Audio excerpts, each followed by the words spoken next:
hari ku itariki ya 11 z'ukwezi kwa Februari, ukwezi kwa Gashyantare mu Kinyarwanda, niho nagiye gusura Marita.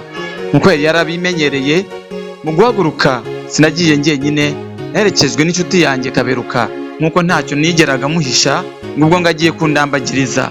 Ubwo inzira twayiraga kuyimara nibwo nagendaga muratira Marita. Twaruhutse tugeze kuri Kanoni, ubwo turakomeza turagenda. Twasanze yadutegereje ku irembo, nkuko nawe urukumbuzi rwari rwose. Muri uko kuramukanya kw'abadaherukana niko amasozi yatubungaga mu maso. Nyamara ibyo byishimo ntibyatinze, kuko ibyo nabonaga byambereye urujijo. Inseko nziza sinjye yahabwaga, indoro nziza sinjye yarebwaga, byose byahabwaga Kaberuka nikururiye. Ntibyatinze numva inkuru y'incamugongo ko Kaberuka yivuganye Marita. Ubwo nibuka n'ukuntu nakundaga Marita, ubwo nibuka n'inshuti yanjye iciye inyuma, maze amarira arisuka. Uwo mwana nagende yaranshavuje, uwo mwana nagende yaranshavuje, uwo mwana nagende yaranshavuje. Iyo ni indirimbo Kaberuka yaririmbiwe na Orchestre Impala.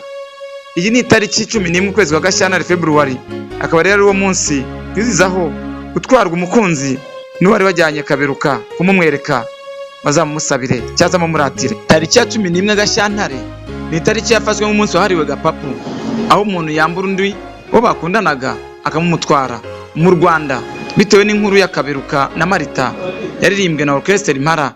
Gusa ntihavuga umwaka ibi byabereyemo.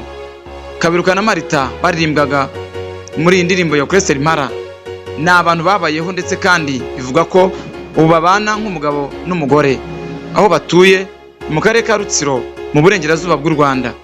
Tariki 11 Gashyantare cyangwa se February mu Cyongereza, nk'uko Impala zabiririmbye, niwo munsi indirimbo iririmbwa bazirikana uyu munsi w'iyi nkuru yabayeho.